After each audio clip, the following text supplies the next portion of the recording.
संभल में जो वारदात हुआ है, पहले तो उसको किस तरीके से देख रहे हैं, क्योंकि विपक्ष का कहना है कि अपना पॉलिटिकल फायदा उठा रही है वहाँ की सरकार। देखिए, ये तो साफ साफ नज़र आ रहा है कि वहाँ की सरकार जो है किसी भी तरह हिंदू मुसलमान कराना चाहती है, और जो कुछ हुआ वो बड़ा दुर्भाग्यपूर्ण है। 5 लोगों की, 5 जवानों की, देश के युवक है वो भी, 9 उम्र, जो बेचारे 18 साल, 19 साल, 20 साल, 22 साल, इस उम्र के 5 लोगों के मरने की एक मामूली बात नहीं होती।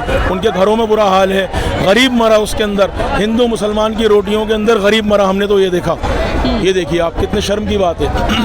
तो क्या लग रहा है इसके पीछे कोई राजनीति थी, साजिश थी, क्योंकि विपक्ष तो यही बोल रहा है पॉलिटिकल फायदा उठाया। देखिए, ये तो साफ साफ नजर आ रहा है देश के जो माहौल है इस समय। जैसे अडानी जो हैं वो चारों तरफ से घिर गए, अमेरिका, फ्रांस, कनाडा, कीनिया, सब मुल्कों ने उनको घोषित कर दिया, यानी कि उनको बेईमान और इसका नाम किया चोर घोषित कर दिया। और अडानी जी जो हैं वो बीजेपी और मोदी के यार हैं। उस बात को छुपाने के लिए एक नया मुद्दा उठा दिया। जो सर्वे हुआ वो सर्वे ही गलत हुआ, उसको एक पक्ष को सुने बगैर सर्वे कर दिया। 1 घंटे के अंदर कह दिया कि मस्जिद खोद के जल्दी से ढूंढ लो मंदिर है या नहीं है। ये तो बड़े शर्म की बात है। और हद तो ये हो गई कि जो लोग आते हैं सर्वे करने, उनके साथ जो पब्लिक है उसके साथ पुलिस भी मौजूद है। विष्णु शंकर जैन, ये सबसे बड़ा जो है विष्णु शंकर जैन मेरी नज़र में जो वकील है, ये आतंकवादियों से बदतर है, जो देश के अंदर जगह जगह मस्जिदों पर रेड डाल के वहाँ पर जो है सर्वे करा रहा है। क्या हक बनता है इसका? कौन जिम्मेदार है? 5 लोग मर गए, कौन सा वहाँ मंदिर है? 500-700 साल से वहाँ मस्जिद खड़ी हुई है, और 1 घंटे में कोर्ट ने हमें तो ये लग रहा है कि वो जज और वो कोर्ट, वो सब मुझे कोई ना कोई मिली भगत लग रही है कि 1 घंटे में ऑर्डर दे दिया, बगैर एक पक्ष को सुने ऑर्डर दे दिया। कितने शर्म की बात है। हज़ारों साल से मंदिर मस्जिद बराबर खड़े हुए हैं, कोई झगड़ा नहीं है। तो देश का माहौल ख़राब कराना चाहती है बीजेपी और ये मोदी सरकार। हाँ। अच्छा, लेकिन सत्ता पक्ष का कहना है कि विपक्ष सिर्फ उन पे ही क्यों उंगली उठा रहा है, वहाँ पे जो दंगे में मौजूद जनता थी उन पर क्यों नहीं सवाल उठाया? किसी ने पत्थर फेंके, हम उसको भी गलत कहते हैं, हम ये नहीं कहते कि उन्होंने सही करा। लेकिन पुलिस ने जिस तरह गोलियां चलाई खुल्लम खुल्ला सीने पे, यानी कि 5 के 5 लोगों के सीने पे गोली है, जबकि कानून कहता है कि पैर पे गोली होना चाहिए। समझ रहे हैं ना आप? और जो गोलियां उन लोगों के लगी हुई मिली हैं पुलिस की, वो पुलिस की गोलियां नहीं है, ये देखिए आप, वो कट्टे की गोलियां हैं, जो पुलिस ने कट्टे इस्तेमाल करें, ये तक खबरें आ रही हैं। तो यानी कि यूपी पुलिस तो गुंडा ही पुलिस हो गई एक तरह से, इनका एनकाउंटर में इतना चरित्र खराब है तो उन्होंने सब कुछ कर दिया वहाँ। ये तो एक तरह की सरासर गुंडागर्दी हो गई ना। मुसलमान होने की सज़ा ये मिलेगी क्या कि मस्जिदों को तोड़ दिया जाएगा, मस्जिदों को रौंद दिया जाएगा? जो तुम्हारी जगह है उनको, हमारा क्या हक नहीं है इस देश के अंदर कि हम देश के नागरिक नहीं हैं? बताइए। पर देखिए, सत्ता पक्ष का कहना है कि पहले भी 19 को भी हुआ था सर्वे, उस समय कुछ ऐसा दंगा नहीं हुआ, अब हो रहा है क्यों? 19 का सर्वे बहुत शांतिपूर्वक हुआ, एक पक्ष को नहीं सुना, फिर भी मुसलमानों ने कहा आप खोलो, देख लो, चले जाओ करके, हमें कोई आपत्ति नहीं है। लेकिन इनका दिमाग ठनका कि सर्वे हो गया और कुछ हुआ भी नहीं, कुछ होना चाहिए। तो दोबारा उस वकील ने कहा कि मैंने अभी पूरा सर्वे नहीं करा, मुझे और इजाज़त दो। दोबारा सेंसिटिव जगह में, अब जो वो लाओ लश्कर के साथ आता है तो जय श्री राम के, आप एक सोच के देखिए, एक जामा मस्जिद इलाके की, मुस्लिम बहुल इलाके में, और वहाँ के दरवाजे पे जब ये आते हैं वकील, जो विष्णु शंकर जैन है, साथ में जो पब्लिक है वो उनके साथ, उनके जो है सपोर्टर बन के जय श्री राम के नारे लगाती है, तो उस पब्लिक का रिएक्शन क्या होगा दूसरे धर्म की? बताइए। हम किसी मस्जिद मंदिर के आगे अल्लाह अकबर का नारा लगाएं जाके, जो हमने आज तक नहीं करा, आज तक नहीं करा।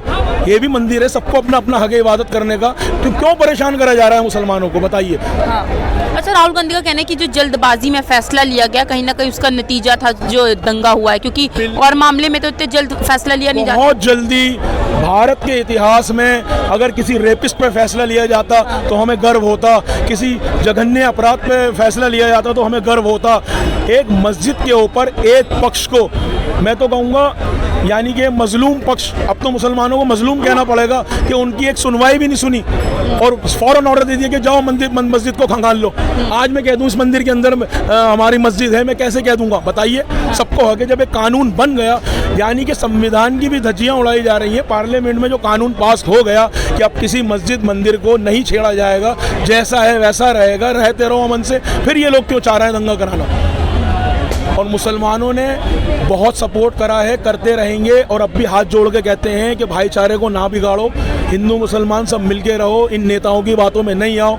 ये अपनी राजनीति रोटियां सेकने के चक्कर में हमारा आपका सबका भविष्य खराब कर रहे हैं, और ये लोग समझ नहीं रहे इसको। तो मोदी जी बोलते हैं कि हम भी क्या अलग बोल रहे हैं, यही तो बोल रहे हैं कि एक है तो सेफ है। एक और तो सेफ इस तरह करा जाएगा, ये एक मस्जिद के ऊपर जो है, वो भी जामा मस्जिद, शाही जामा मस्जिद, उसके ऊपर 1 घंटे में कोर्ट फैसला देगा कि सर्वे करो फौरन जाके। आज पिटीशन डलती है और आज ही कह दिया जाता है कि जाओ कर लो जाके। आज तक कभी ऐसा हुआ है? कितने धक्के खाते हैं लोग, कितने लोग बुढ़े हो जाते हैं अदालत के चक्कर काटते काटते। अगर किसी को आपत्ति थी करता, कार्रवाई करता। दूसरा पक्ष भी आता मुस्लिम, वो भी अपना पक्ष रखता। बगैर एक पक्ष को सुने, बगैर फैसला, ये तो वो बात हो गई ना कि लाठी भी हमारी, भैंस भी हमारी, कर लो जो करना है तुम्हें। तो बड़े शर्म की बात है ना। हमारा एज ए भारतीय और एक भारतीय मुसलमान होने के नाते कानून से और हमारा कोर्ट से जो है अब विश्वास डगमगा रहा है जिस तरह के फैसले आ रहे हैं। भारत का मुसलमान भारत की दूसरी बड़ी आबादी है, ना कि अल्पसंख्यक है। 20% मुसलमान का मतलब होता है 35 करोड़। 35 करोड़ का मतलब होता है 10 देशों के बराबर जनसंख्या। अपने ही लोगों को क्यों परेशान कर रहे हो आप? क्यों मिलके नहीं रह रहे? आज मैं मुसलमान हूँ, मेरे कारोबार कितने हिंदुओं से जुड़े हुए हैं। आज हिंदू भाइयों के कितने मुसलमानों से कारोबार जुड़े हुए हैं। ये लोग क्यों चाहते हैं देश में आग लगाना, बताइए। अच्छा, चाहे मोदी जी हो चाहे योगी जी, दोनों ने यही बोला है कि दंगे खत्म हो गए हैं जब से वो आए हैं, लेकिन कभी बहराइच का मामला आता है, कभी इसका मैं यही कहना चाहता हूँ, दंगे झूठ बोल रहे हैं क्या? बिल्कुल झूठ है। एक कानून बना हुआ है 1999 का, सबने मिलकर बनाया था कि अब दंगे नहीं होंगे देश में, अब मंदिर मस्जिद की राजनीति नहीं होगी। हमें भी सब्र हो गया था, चलो भाई अब आराम से रहेंगे। फिर जान पूछ के उस कानून को दरकिनार करके सर्वे शुरू करा दिए गए। ये सर्वे इस देश को बर्बाद कर देंगे, मैं आपको बताता हूँ, और कुछ नहीं होगा। तो क्या विपक्ष की तरफ से बोला जा रहा है कि कहीं ना कहीं चुनावी मुद्दा भटकाने के लिए दंगा कर? बिल्कुल। 5 लोग जो गरीब मरे हैं उनके घरों पे जाके देख लो क्या हाल है। इसमें कोई नेता का बेटा नहीं मरा, अमित शाह का बेटा नहीं मरा, किसी गिरिराज सिंह का बेटा नहीं मरा जो भड़काऊ बयान देते हैं। उनके बेटे आगे क्यों नहीं आते? उनकी औलादें मरती क्यों नहीं है? ये गरीबी क्यों मरता है, बताओ मुझको। हिंदू हो या मुसलमान, वो झंडा चढ़ने वाला बहराइच में वो भी हिंदू था बेचारा। ये मरने वाले मुसलमान थे, मरे तो वही ना, लाचार गरीब बेरोजगार वही मरे। ये क्यों नहीं आते आगे रैलियों के अंदर? मुझे ये बता दो। यहाँ 2000 साल से मंदिर खड़ा हुआ है, 800 साल से मस्जिद खड़ी हुई है, लाल किला है सामने, मुगलों के समय से मंदिर है, किसी मुगल ने तो इस मंदिर को नहीं हटवाया। ये तो गवाही दे रहा है, लाल मंदिर, जैन लाल मंदिर खड़ा हुआ, एक गौरी शंकर मंदिर खड़ा हुआ, गवाही दे रहा है कि हमें किसी मुगल ने नहीं छेड़ा, आज तक खड़े हुए हैं। ये समझ रहा हूँ ना। तो ये तो भ्रम फैलाया जाता है। हाँ। अच्छा, ये जो बयान दिए जाते हैं मोदी जी की तरफ से कि बटोगे तो कटोगे, क्या ये भी कहीं ना कहीं नतीजा है इसका? वही है, देश के अंदर और कोई मुद्दा नहीं है। सारे मुद्दों को छुपाने के लिए एक यही मुद्दा है, बटोगे कटोगे, कपड़ों से पहचानोगे, कब्रिस्तान शमशान घाट, बच्चे पैदा करना, मंगलसूत्र छीन के ले आएंगे। अबे मोदी जी, मैं आपसे पूछना चाहता हूँ, मणिपुर से तुम्हें शांति नहीं पड़ी? मणिपुर में क्या हालात हुआ? पूरे देश को मणिपुर बनाना चाहते हो क्या? बताओ। अच्छा, देखिए, सत्ता पक्ष की तरफ से बोला जा रहा है कि शांतिपूर्वक कोर्ट की तरफ से आदेश आया था, हम गए सर्वे करने, क्या जरूरत थी इस तरीके के हमले की? शांतिपूर्वक आदेश आया था, शांतिपूर्वक सर्वे भी हो गया। अगले दिन सर्वे की फिर जरूरत पड़ी। उस वकील ने, विष्णु शंकर जैन, जो इस वक्त मुझे नजर आता है कि वो हत्यारा, सबसे बड़ा हत्यारा वो है, वही रेडे डालता है जाके कोर्टों में कि इस मंदिर के, इस मस्जिद के अंदर मंदिर है, 400 साल पहले इसमें मस्जिद था, इसमें मूर्ति लगी हुई थी। इसको भगवान सपने में आके बताते हैं। समझ रहा हो ना। मंदिर है जी। मैं ये कह रहा हूँ कि जिस समय जो ये हुआ था, अभी से अगले हफ्ता में हुआ था, उस समय में हमारी ड्यूटी वही संभल में ही था, मगर वहाँ पे जो है कुछ पक्ष का ये कहना हुआ था कि बाबा हरिहर नाथ मंदिर था, मगर कुछ वहाँ के जो रहने के जो थे हमारे, तो उनका जवाब सुनिए। कुछ अधूरा ज्ञान जो है ना, वो ज्ञान का पहला। मैं ये कह रहा हूँ कि उस समय में जो है हम भी वही जॉब में ही थे, वो संभल मेरा जॉब था। मैं ये कह रहा हूँ कि वहाँ पे जो है खुदाई का हो गया ना, सारे मंदिर बहुतों को देना पड़ेगा। कुछ आदमी का, इधर भी कुछ बोलना है। आदमी का ये कहना हुआ कि बाबा हरिहर नाथ मंदिर था, मगर वहाँ जब जांच के लिए आया तो उनको पूरा सहयोग किया गया। जब उनको सहयोग किया गया तो 2 घंटा के सुन में आया कि 2 घंटे के जो है कोर्ट के आदेश के हिसाब से जांच चले। फिर वहाँ पे कुछ हमारे मुस्लिम समुदाय के लोग थे, उन्होंने उनका साथ दिया, सारे सर्वे हुआ, फिर वो रिटर्न चले गए। नेक्स्ट दिन भी हम वहाँ, यानी हमारे उसी एरिया में जो है होटल में हम शिफ्ट थे, वहीं पे रह रहे थे। तो फिर वो दूसरा वही भी सुबह मॉर्निंग में जब मैं निकला, अभी मेरे पास वीडियो में आपको दिखाऊंगा, जब मैं देखा अचानक होटल के बाहर तो काफ़ी पुलिस की भीड़ है। तो वहाँ आप मौजूद थे संभल में? उस समय मैं मौजूद था, मगर जिस होटल में हम रुके हुए थे, उस होटल का वो मालिक जो थे वो हमसे बोले कि आप ऐसा कीजिए, माहौल बहुत ख़राब है और हम यहाँ पे होटल लॉक करेंगे, क्योंकि जब यहाँ पे जब ऐसा होता है माहौल बिगड़ जाता है। तो उस टाइम में भी जो है सुबह मॉर्निंग में 9 साढ़े 9 के बीच में जो है मालूम जैसा पड़ा कि वो जांच हुआ, जांच भी बहुत शांतिपूर्वक हुआ, मगर पुलिस कस्टडी जो है इतना ये हुआ कि वो लोगों की भगदड़ मचा दिया। अब मान लीजिए यहाँ पे कितना शांति माहौल है, जब पुलिस एक को छेड़ेगा तो यहाँ पे भगदड़ होगा, कुछ आदमी उधर भी भागेगा। अच्छा तो विपक्ष की तरफ से भी यही बोला गया कि पुलिस कर्मियां क्या भड़काने का काम की थी जनता? जी, वहाँ पे कोई ऐसा पत्थरबाजी या कुछ नहीं हुआ था, बहुत शांति से जो है जांच भी हो गया, निकल गया। मगर वहाँ पे जो भगदड़बाजी हुआ उसके बाद जो है जो आदमी जो सामने में आया उनको पुलिस जो है उसको जो है लाठी चार्ज किया। लाठी चार्ज करने के बाद वहाँ पे कसवा है। आप जरा पुलिस के जो है क्या है बिश्नोई वो कह रहे हैं कि नेताओं के चक्कर में पड़ोगे तो मारे जाओगे, ये हो जाएगा। जब ऐसा ऐसी पद पे बैठा हुआ आदमी ऐसा बोलेगा तो बताओ क्या मैसेज जाएगा, बताओ।